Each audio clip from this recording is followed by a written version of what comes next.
नमस्कार विद्यार्थियों, मैं हूं ओम प्रकाश सुमन और डीएनए साइंस क्लासेज में आप सभी का स्वागत है।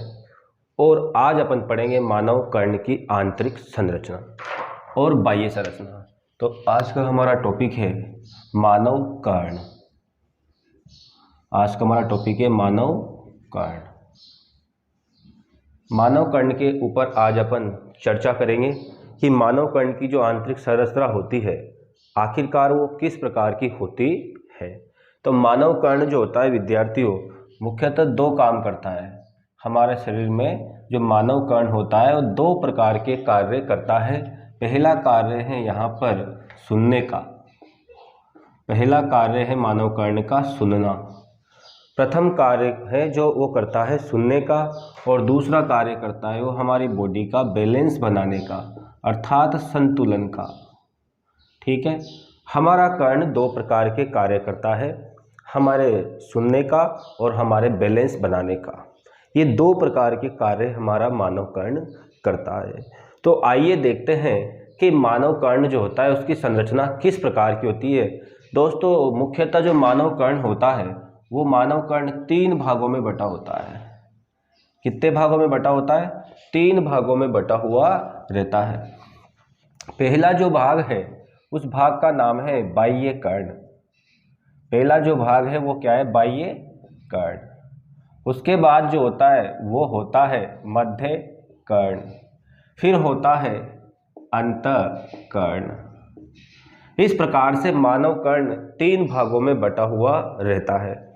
तो जो बाह्य कर्ण है उसकी भी बात कर लेते हैं। बाह्य कर्ण जो होता है वो दो भागों में बटा हुआ रहता है। बाह्य कर्ण जो है वो दो भागों में बटा हुआ रहता है। प्रथम भाग तो इसका है कर्ण पल्लव, कर्ण पल्लव, और दूसरा जो भाग है उसको कहते हैं बाह्य कर्ण कुहर। क्या कहते हैं? बाह्य कर्ण कुहर या एक्सटर्नल ऑडिटरी मिट्स। इसको क्या कहते हैं? एक्सटर्नल ऑडिटरी मिट्स कहते हैं। इसको कहते हैं ईयर पिन्ना। इसको क्या कहते हैं? Ear pinna. ईयर पिन्ना, इसको ईयर पिन्ना कहते हैं। अगर इसकी अपन बात करें इंग्लिश नेम तो ये आउटर ईयर हो जाएगा, या मिडिल ईयर हो जाएगा, और ये इंटरनल ईयर हो जाएगा। इस तरह से हम इनके नाम हिंदी में और इंग्लिश में भी हम इनकी चर्चा कर सकते हैं। तो बाह्य कर्ण और बाह्य कर्ण का अभी अपन एक एक करके इनकी बात करेंगे। मध्य कर्ण जो होता है वो मध्य कर्ण हमारा है ना तीन प्रकार की अस्थियों से मिलकर के बनता है। ठीक है, मध्य कर्ण जो होता है इस मध्य कर्ण को हम टिम्पैनिक गुहा भी कह सकते हैं, है ना। इसको हम टिम्पैनिक गुहा के नाम से भी जान सकते हैं। ठीक है, अंतःकर्ण जो होता है वो अंतःकर्ण मुख्यतः दो पार्ट्स में बटा हुआ रहता है। एक तो क्या होता है नलिकाएं या वेस्टिबुलर, इसका पार्ट होता है। एक एक करके अपन बात करेंगे। वेस्टिबुलर पार्ट हो जाएगा इसका, उसके बारे में अपन बात कर सकते हैं। वैसे तो इसमें क्या क्या संरचनाएं आती है? इसमें तो आती है हमारे कर्ण अस्थिकाएं। क्या आती है? कर्ण अस्थिकाएं।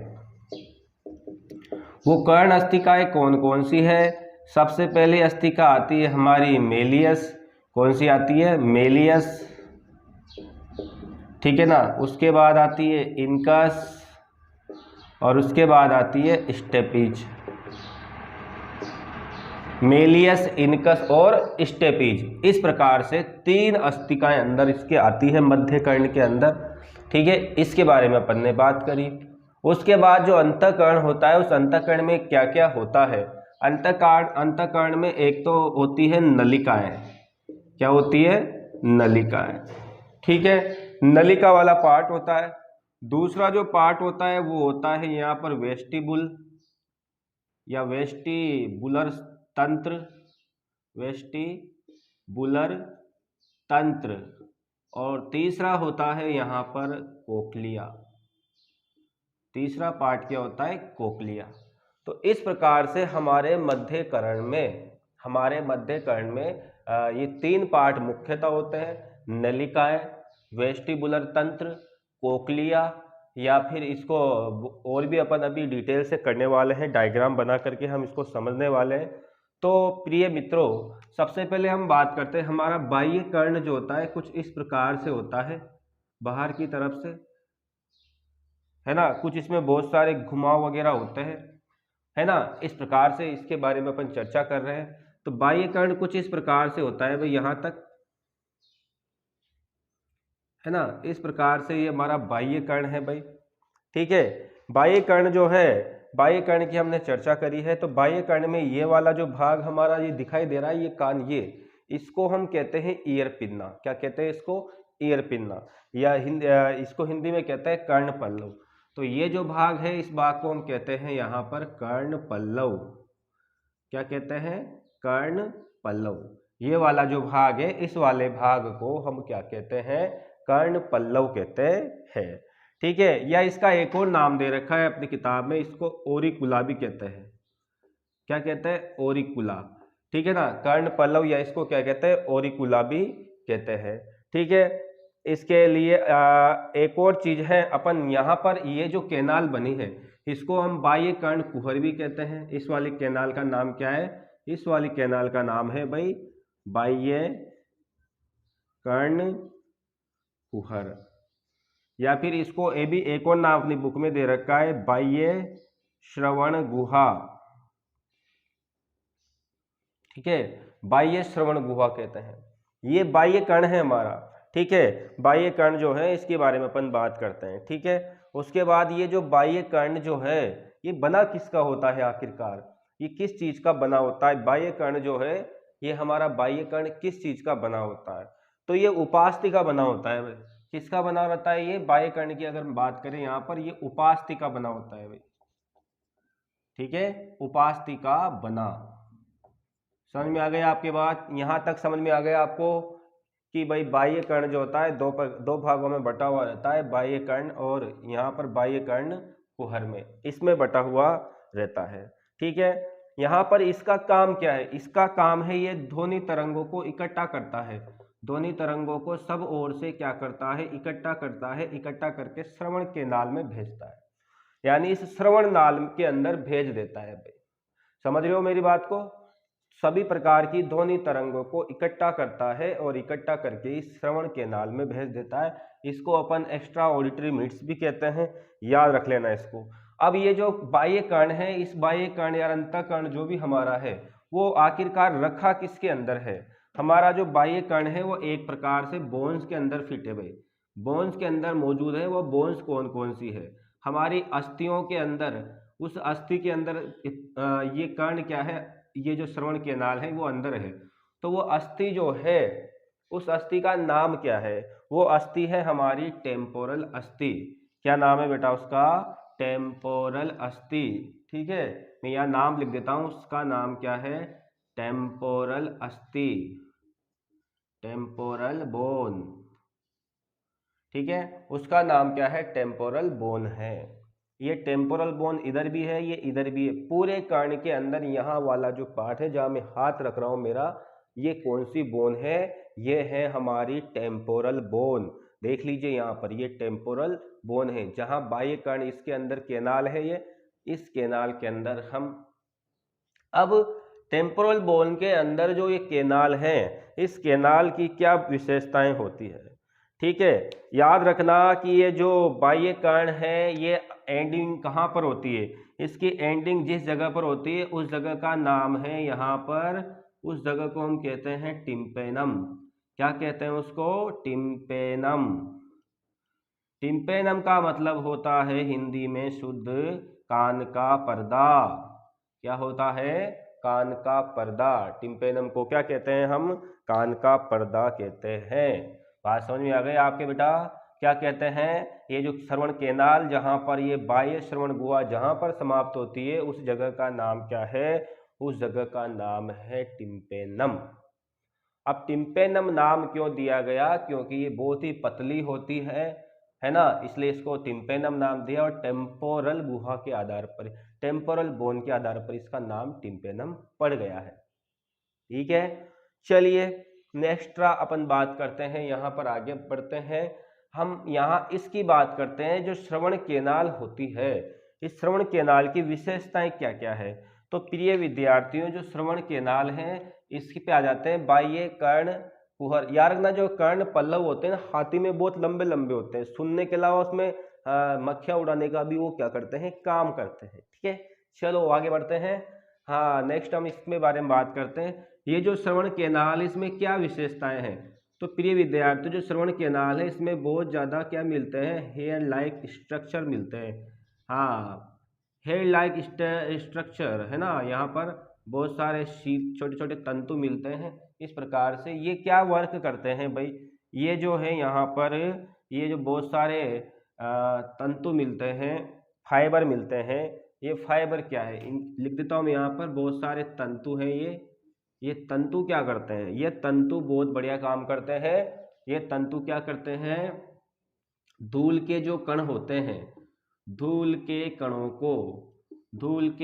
को अंतर यानी कर्ण के अंदर जाने से रोकते हैं। धूल के कणों को कर्ण के अंदर जाने से रोकते हैं। ये समझ में आ गई बात आपके? ठीक है, अब बात करते हैं आगे। तो ये तंतु के अलावा इसमें और क्या क्या विशेष चीजें मिलती है? तो और विशेष चीजें मैं आपको बताऊं तो इसमें मिलती है, यहाँ पर जगह जगह पर ग्रंथियां पाई जाती है भाई। इस जो बाह्य कर्ण है, उस बाह्य कर्ण के अंदर जगह जगह पर ग्रंथियां पाई जाती है। अब वो ग्रंथियां क्या, उन ग्रंथियों का नाम भी मैं आपको बता दूं। तो यहाँ पर जो ग्रंथि मिलती है विद्यार्थियों, उस ग्रंथि का नाम क्या है? उसका नाम है सिरुमिनस ग्रंथि। क्या नाम है उसका? सिरुमिनस ग्रंथि। सिरुमिनस ग्रंथि। ठीक है प्रिय विद्यार्थियों, इसके अंदर क्या मिलती है? सिरुमिनस ग्रंथि मिलती है। अब आप सोचोगे कि भाई ये सिरुमिनस ग्रंथि है ना, ये करती क्या है? सिरुमिनस ग्रंथि जो है ये करती क्या है? तो डियर स्टूडेंट, सिरुमिनस ग्रंथि का क्या करती है, एक मोम जैसा पदार्थ स्रावित करती है। मोम जैसा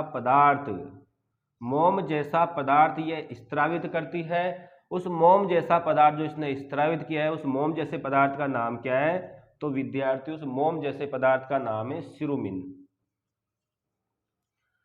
ठीक है, उस मोम जैसे पदार्थ का नाम क्या है? सिरुमिन है भाई। अब ये मोम जैसा पदार्थ सिरुमिन है, ये सिरुमिन क्या काम करता है? तो सिरुमिन क्या करता है, अगर मान लीजिए हमारे कान के अंदर कोई गंदगी आ जाती है, तो उस गंदगी को साफ करने का काम करता है भाई।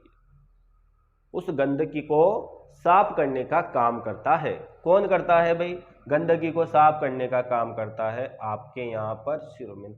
ये क्या करता है, एक प्रकार से परत बना देता है, श्लेष्मा तेल जैसी परत हमारे कान के अंदर यानी इस बाह्य कर्णकुहर के अंदर रहता है, ताकि कान के पर्दे तक ये जो पदार्थ पहुंचे वो थोड़े खतरनाक टाइप के नहीं पहुंचे, उनको यहीं साफ कर लिया जाता है, बाहर ही रोक लिया जाता है। और इस प्रकार से ये जो ग्रंथियां, सिरुमिनस ग्रंथियां, इसके अंदर जो बाह्य कर्णकुहर है, इसकी जो झिल्ली होती है, ये वाला पार्ट ना, ये वाला, ये देखिए, इस वाले भाग में ये मौजूद रहती है, इस वाले भाग में। साथ में यहाँ तंतु भी रहते हैं, तो धूल के कण यहाँ पर कान के पर्दे तक ना पहुंचे। ठीक है ना, धूल के कण कान के पर्दे तक।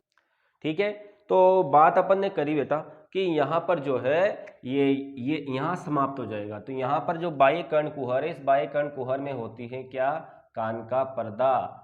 क्या होता है? कान का पर्दा। एक बार फिर मैंने जो आपको पढ़ाया उसके बारे में फिर से रिपीट कर देता हूँ कि हमारा मानव कर्ण है जो सुनने और बोलने का, सुनने और संतुलन बनाने का काम करता है।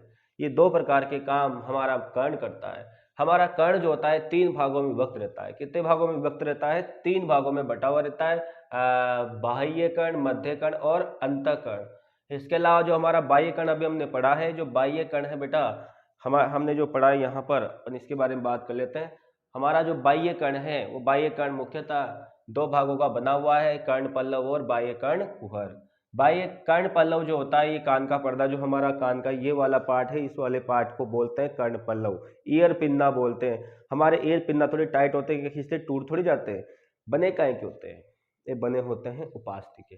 ठीक है, उपास्थि के बने होते हैं, टूटते नहीं है। इनका काम क्या है? इनका काम है हवा को एकत्रित करना, यानी जो वाइब्रेशन है, जो एयर है, उस एयर को इकट्ठा करके हमारे अंदर पहुंचाना, कान के अंदर पहुंचाना।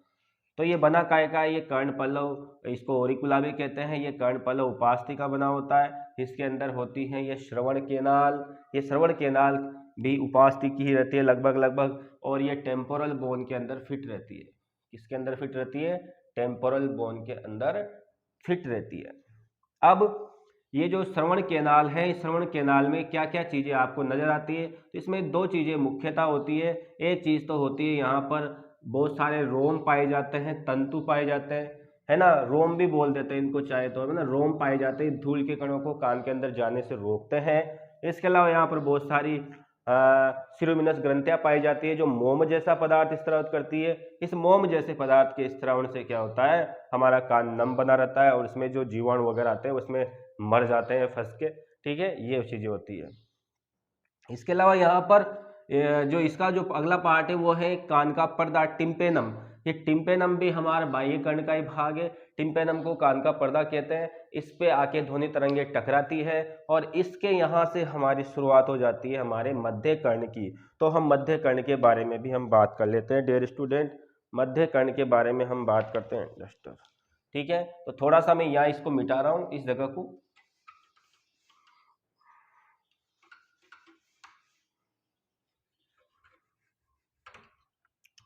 तो यहाँ पर क्या होता है विद्यार्थियों, जो टेम्पोरल बोन है ये थोड़ी सी कुछ इस प्रकार से यहाँ पर एक स्ट्रक्चर हमको नजर आने लग जाता है।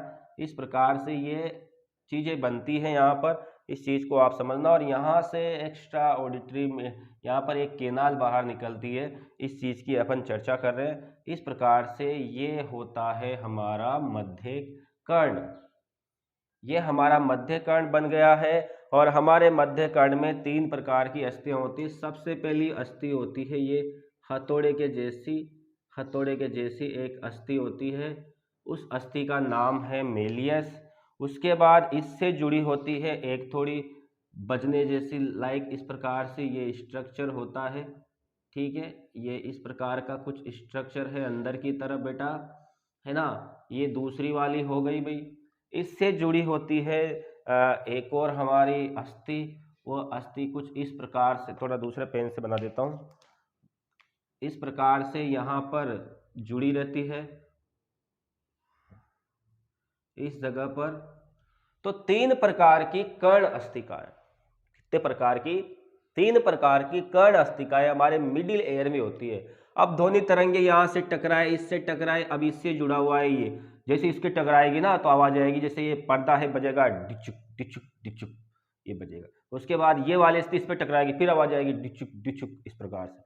फिर ये इस पे टकराएगी डिचुक ढिंचुक ढिंचुक, इस प्रकार से आवाज आती रहती है, टकराती है आवाज। तो सबसे पहले ये जो पार्ट है, ये वाला पार्ट है हमारा, इसको बोलते हैं हम मिडिल ईयर, ठीक है। यहाँ पे थोड़ा सा मैं इसको ये इस तरह से कर देता हूँ, केनाल को थोड़ी मैंने ज़्यादा बड़ी बना दी, केनाल को थोड़ा इस प्रकार से, ठीक है, ये इस प्रकार से बना रहा हूँ मैं, है ना। तो डियर स्टूडेंट, ये जो है इसके बारे में हम यहाँ पे बात करेंगे अभी। तो ये जो अस्थि है ये हमारा मध्य कर्ण, ये जो अस्थि है इस अस्थि का नाम क्या है, इसका नाम है मेलियस। क्या नाम है, मेलियस। इसका नाम है इनकस, क्या नाम है, इनकस। और इसका नाम है स्टेपीज। तो हमारे मध्य कर्ण के भीतर 3 अस्थिकाएं होती है। पहली का नाम है मेलियस, इनकस और स्टेपीज। स्टेपीज जो होती है हमारे शरीर की सबसे छोटी अस्थि होती है। स्टेपीज जो होती है हमारे शरीर की सबसे छोटी अस्थि होती है, ठीक है। अब ये देखिए, यहाँ से एक दूसरे से ये क्रमबद्ध जुड़ी रहती है। और जिस जगह पर यहाँ से शुरुआत हो जाती है विद्यार्थियों, यहाँ से शुरुआत हो जाती है हमारे किसकी, यहाँ से शुरुआत हो जाती है हमारे कौन से कर्ण की, अंतःकर्ण की। तो अंतःकर्ण में यहाँ पर जिस जगह पर ये जुड़ी रहती है उस जगह का नाम है अंडाकार खिड़की। यानी जो इन स्टेपीज आके जुड़ती है ना, उस जगह का नाम है यहाँ पर अंडाकार खिड़की। क्या नाम है, अंडाकार खिड़की, क्योंकि ये अंडे के जैसी होती है भाई, अंडाकार खिड़की। और यहीं पर पास में होती है एक और खिड़की, उस खिड़की का नाम क्या है, उस खिड़की, इस खिड़की का नाम तो अंडाकार खिड़की है, और वो थोड़ी अंडाकार नहीं है, वो थोड़ी गोल है, इसलिए उसका नाम हो जाएगा गोलाकार खिड़की। गोलाकार खिड़की, अंडाकार खिड़की और गोलाकार खिड़की, ठीक है। ये जो पार्ट है मध्य कर्ण अंतःकर्ण का, इस अंतःकर्ण के पार्ट को हम क्या कह देते हैं, कोक्लिया कह देते हैं। क्या कह देते हैं, कोक्लिया। और यहाँ पर जो है ये जो नलिका है, ये नलिका हमारे अंतःकरण मध्यकर्ण से आ रही है। इस नलिका का नाम क्या है, इसका नाम है यूस्टेकी नलिका, यूस्टेकियन नलिका, यूस्टेकियन नलिका। तो जब आप कभी कभी खाना खाते हो तो खाना खाते समय आपके कान में, आप जैसे कोई चीज चब जाती है तो कान में भी आवाज आती है, नहीं आती है, आती है। क्यों आती है कान में आवाज, आखिरकार कान में आवाज आने का क्या कारण है? तो कान में आवाज आने का एक ही कारण है, यहाँ पर यूस्टेकियन नलिका पाई जाती है। ये हमारे जैसे कोई भी चीज खाते हैं, जैसे आवाज आती है ढिंचुक ढिंचुक ढिंचुक, ऐसे ऐसे कैसी भी आवाज आती है, कान में थोड़ी वाइब्रेशन वाली तगड़ी वाली आवाज आती है, वो आवाज यहाँ आती है। ठीक है, तो ये अस्थियां होती है। इसको थोड़ा मैं इधर लिख देता हूँ, स्टेपीज को यहाँ के बजाय मैं इसको कहाँ लिखता हूँ, यहीं लिख देता हूँ, चलो इसके अंदर ही स्टेपीज। ठीक है, ये स्टेपीज नाम की इस प्रकार से ये अस्थि है। अब यहाँ पर ये जो पार्ट था, इस पार्ट के बाद में हम बात करेंगे यहाँ पर कि जो हमारा अंत मध्य कर्ण है, मध्य कर्ण में क्या क्या, तो यहाँ पर अंत एक तो होती है जो हमारी स्टेपीज आके जुड़ती है ना, जो हमारी स्टेपीज आकर के जुड़ती है। मैं इसको यहाँ से थोड़ा मिटा देता हूँ, आपको समझ में नहीं आएगा, थोड़ा क्या कर दिया मैंने, ये इसका नाम है स्टेपीज।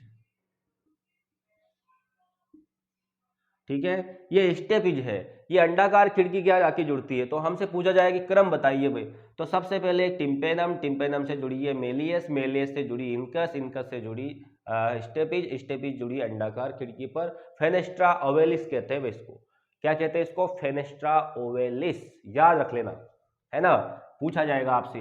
तो इन क्रम से कैसे याद करें, ये क्रम से याद कर सकते हो आप इनको, MIS, मिस से याद कर सकते हो। किससे याद कर सकते हो, मिस से याद कर सकते हो। मैं थोड़ा इसको मिटा देता हूँ, चलो रहने दो। मिस से हम इनको याद कर लेते हैं, मेलियस, इनकस और स्टेपीज।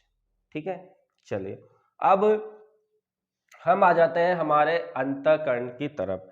अंतःकरण में जाने से पहले थोड़ी एक दो संरचनाएं अपन इसके बारे में बात कर लेते हैं कि जो अस्थि है हमारी, सबसे पहले मेलियस। मेलियस की अगर हम बात करें तो मेलियस की अगर हम बात करें तो ये जो है ये बाहर से जुड़ती है, किससे, कान के पर्दे से, और अंदर जुड़ती है इनकस से, अंदर जुड़ती है इनकस से, जो नीले कलर से मैंने बना रखी है उससे आकर के ये जुड़ती है। ठीक है, ये अस्थि है। और ये किससे बनती है, तो हमारा जो जबड़ा होता है, उस जबड़े की जो क्वाड्रेट बोन होती है, उस क्वाड्रेट बोन के रूपांतरण से ये बन जाती है, इसका नाम है मेलियस। के बाद जो अगली है क्या नाम से अपन बात करते हैं, मेलियस हो गए, स्टेपीज हो गए, इनकस हो गई। ये तो क्या थोड़ी आगे की बातें हैं, उनके बारे में हम बाद में बात करें। अंतःकरण जो है, अंतःकरण का पार्ट कुछ इस तरह से, अंतःकरण जो है कुछ इस प्रकार से होता है, यहाँ से ये पार्ट है, और इस पार्ट के ऊपर कुछ इस प्रकार से नलिकाएं होती है, इस प्रकार से ये नलिकाएं होती है। नलिकाओं का निचला भाग थोड़ा फूला हुआ रहता है, इस प्रकार से, इधर भी थोड़ा फूला हुआ पार्ट है ना। इस प्रकार से मैं यहीं से कुछ दूसरी नलिका भी बना देता हूँ, यहाँ से बना देता हूँ, चलो।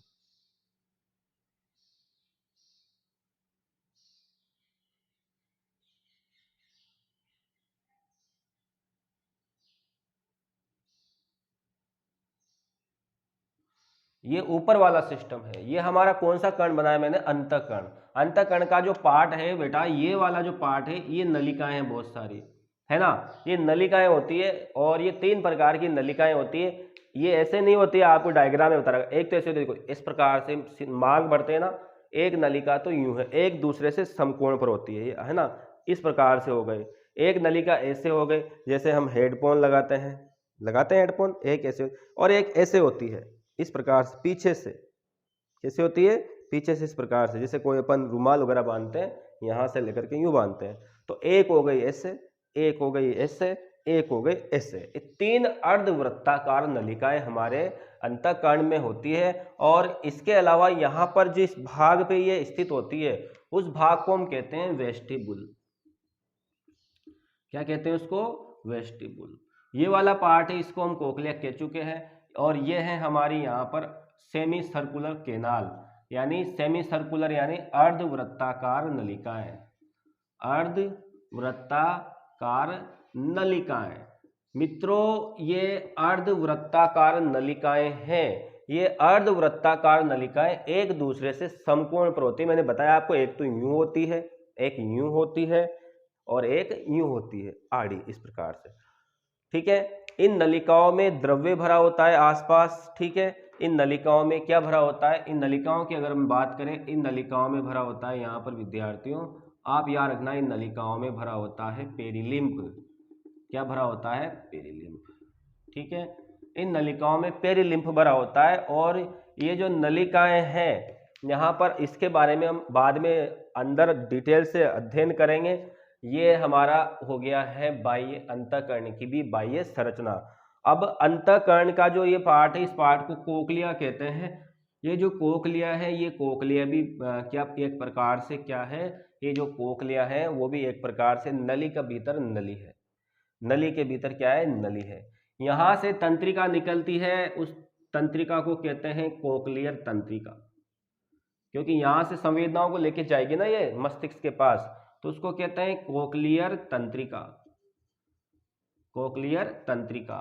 यहाँ से जो तंत्रिकाएं निकलती है, ऊपर वाले पार्ट से जो तंत्रिकाएं निकलती है और यहाँ से निकलती है, उस तंत्रिका को बोलते हैं वेस्टिबुलर तंत्रिका। कौन सी तंत्रिका बोलते हैं, वेस्टिबुलर तंत्रिका। क्या कहते हैं, वेस्टिबुलर तंत्रिका। इन दोनों को मिलाकर के बन जाती है हमारी ऑडिटरी नर्व। कौन सी बन जाती है, ऑडिटरी नर्व। फिर से याद रखना, ऑडिटरी नर्व। बात समझ रहे हो, इन सबको मिला करके, है ना। कोक्लिया से निकलती है कोक्लियर तंत्रिका, वेस्टिबुल से निकलती है वेस्टिबुलर तंत्रिका। ठीक है, वेस्टिबुल से निकलती है वेस्टिबुलर तंत्रिका, और इन दोनों को मिलाकर के ऑडिटरी नर्व कह सकते हो आप लोग। ठीक है, अब हम अंतःकरण की बात करते हैं। डिटेल से हम अंतःकरण के बारे में पढ़ेंगे। अंतःकरण जो होता है, उसका ये भाग है ऊपर वाला, ये अस्थियों का बना हुआ है, इसलिए इसको कुछ पार्ट तो इसका अस्थिल लेबरिंथ होता है। लेबरिंथ मतलब तरल पदार्थ होता है। इसके अंदर क्या होता है, कुछ ये बाहर का तो है सारा का सारा झिल्ली नुमा लेबरिंथ। अब मैं थोड़ा अंदर चलता हूँ इसके, तो अंदर कुछ इस तरीके से होता है भाई। ये अंदर की तरफ एक पार्ट तो यहाँ पर है इस तरह से, इसके अंदर एक पार्ट यहाँ कुछ इस तरीके से है। ठीक है, और ये जो पार्ट है, ये इस कोक्लिया के अंदर कुछ इस प्रकार से अंदर जा रहा है। फिर से मैं थोड़ा सा गहरा कर देता हूं भाई। हमारा अंतःकरण दो भागों में बटा रहता है भाई। अंतःकरण दो भागों में बटा हुआ है, अस्थिल लेबरिंथ और झिल्लीमय लेबरिंथ। अस्थिल लेबरिंथ और झिल्लीमय लेबरिंथ। तो देखिए इस प्रकार से ये कोक्लिया है। ये अस्थिल लेबरिंथ इन नलिकाओं में भी चला जाता है इस प्रकार से। सेमी सर्कुलर कैनाल है, इन सभी कैनाल्स में ये चला जाता है। ये पार्ट सभी में होता है इस प्रकार से। ये इधर से देख सकते हो आप, इस प्रकार से ये जॉइंटेड रहता है एक दूसरे से, ये इधर वाला। तो समझिए विद्यार्थियों मेरी बात को कि मैं क्या कहना चाह रहा हूँ। ये बाहर वाला जो मैंने कुछ नहीं बनाया, ये खाली खाली सा पार्ट है, ये तो है पेरिलिम्फ। क्या है ये, पेरिलिम्फ। और ये अंदर वाला जो है, ठीक है ना, ये अंदर वाला है एंडोलिम्फ। ये पेरिलिम्फ है, और ये नीला नीला सा मैंने बनाया है, ये है यहाँ पर एंडोलिम्फ। क्या है ये, एंडोलिम्फ। तो हमारा अंतःकरण जो होता है द्रव्य से भरा हुआ होता है, और द्रव्य से भरा हुआ होता है, और उसके चारों तरफ झिल्ली होती है, तो इस प्रकार से। तो ये जो पार्ट है, अब मैं इस प्रकार का जो पार्ट है, इसको पूरा अलग से आपको समझाऊंगा। अभी तो मैं केवल बाहर वाला बता रहा हूँ। ये जो पार्ट है, ये जो पार्ट अपन ने यहाँ पर बना रखे हैं, ठीक है, तो इस प्रकार से। ठीक है, तो ये जो पार्ट है, इस पार्ट को अपन यहाँ पर बहुत सारा कचरा हो गया, इसलिए थोड़ा दिक्कत आ रही है समझने में। तो देखिए ये जो हमारा वेस्टिबुल है, ये वेस्टिबुल भी दो भागों का बना होता है बेटा। वेस्टिबुल जो होता है ना, ये भी दो भागों का, देखो मैंने बना रखे हैं दो भाग, ऊपर वाला भाग और नीचे वाला भाग। इस ऊपर वाले भाग को मैं यहाँ लिख देता हूँ। चलो थोड़ा इधर मिटा देता हूँ इसको, इधर लिखना चाहता हूँ मैं इसको, आपको बहुत अच्छे से समझ में आएगी। देखो ये जो पार्ट है, इस पार्ट को हम क्या कहते हैं, ये जो ऊपर वाला भाग है, इस ऊपर वाले भाग को, ये नीला नीला सा ये बना रखा है मैंने, ये वाला, इस वाले भाग को हम क्या कहते हैं, इस वाले भाग को कहते हैं यूट्रिकुलस। क्या कहते हैं बेटा? यूट्रिकुलस। ठीक है, इस वाले भाग को कहते हैं सेकुलस या सेकुला कह दो। क्या कह दो? सेक्यूला। यूट्रिकुलस कह दो या फिर क्या कह दो? सेकुला कह दो आप इसको। अब ये जो यूट्रिकुलस है और ये सेकुला है ना, यूट्रिकुलस और सेकुला वैसे ये काम क्या करते हैं भाई? अरे ये काम करते हैं हमारे बॉडी बैलेंस का। ये जो कोक्लिया ही एकमात्र ऐसा भाग है जो सिर्फ सुनने का कार्य करता है। अब ये जो यूट्रिकुलस है, सेकुलस है, इन दोनों को मिलाकर के एक नाम दे दिया गया है, उसको कहा गया है ऑर्गन। ठीक है ना, उसको कहा गया है, यहां पर याद रखना, ऑर्गन ऑफ ओटोलिथ। उसको कहा गया है बेटा organ of otolith. Organ of otolith कहा गया है हमारा। और ये जो दोनों पार्ट है यूट्रिकुलस और सेकुला, इसको ये पूरा जो पार्ट है इसको वेस्टिबुल कहते हैं। ये पूरा सिस्टम है, ये पूरा यहां से लेके, मेरा हाथ दिख रहा है आपको, ये यहां से लेकर यहां तक का भाग, इसको बोलते हैं वेस्टिबुलर सिस्टम। क्या कहते हैं? वेस्टिबुलर सिस्टम कहते हैं। तो इसमें आपको पूरा कर्ण की संरचना समझ में आ जाएगी। ठीक है, ये जो यहाँ पर याद रखना, ये वेस्टिबुल है ना, इस भाग को हमने क्या कहा? सेकुला। एक और पार्ट है यहाँ पर, मैं एक अर्धवृत्ताकार नलिका आपको थोड़ा बता देता हूँ खोल करके, कि मान लीजिए ये अर्धवृत्ताकार नलिकाएं कुछ इस तरीके से हैं। अर्धवृत्ताकार नलिकाओं का निचले का भाग फूला हुआ है ना, निचला फूला हुआ भाग है। यहाँ पर कुछ कोशिकाओं के समूह होते हैं इस प्रकार से। ये यहाँ पर ये जो भाग है, इस भाग को बोलते हैं मैक्यूली या मैक्यूला। क्या बोलते हैं? मैक्यूला। अर्धवृत्ताकार नलिकाओं में जो एम्पुला है, उस एम्पुला का फूला हुआ भाग है, उस फूले भाग में कुछ मैक्यूला, कुछ पदार्थ है, कुछ समूह है, उस समूह को, उस भाग को हम क्या कहते हैं? मैक्यूला कहते हैं। क्या कहते हैं? मैक्यूला। और मैक्यूला भी कह देते हैं, और ठीक है ना सॉरी मैक्यूला नहीं, सॉरी, इसका नाम कुछ और है, मैक्यूला नहीं कहते हैं, इसका नाम हो जाएगा यहाँ पर क्रिस्टा। क्या नाम हो जाएगा? Crista ampullaris. Sorry, crista ampullaris. Crista ampullaris. ठीक है, इसका नाम क्रिस्टा एम्पुलेरिस हो जाएगा। इस क्रिस्टा एम्पुलेरिस पे कुछ कोशिकाएं होती है, उन कोशिकाओं पर रोम पाए जाते हैं। इसके बारे में डिटेल से हम सुनने की क्रियाविधि में पढ़ेंगे। तो यहाँ तक इतना ही। उम्मीद है विद्यार्थियों आप लोगों को ये जो पूरा का पूरा जो कर्ण है, ये कर्ण की संरचना समझ में आई होगी। आई होप बहुत अच्छी तरह से आपने इसको समझा होगा। वीडियो को बार बार देखिए, शेयर करिए। ऐसा कर्ण की संरचनाएं आप लोगों को कोई बड़ी मुश्किल से है ना बता पाएंगे यूट्यूब पर, फिर भी आप इसको अच्छे से समझिए। नोट्स आपको डिस्क्रिप्शन में मिल जाएंगे, आप लिखना चाहो तो उससे लिख सकते हो।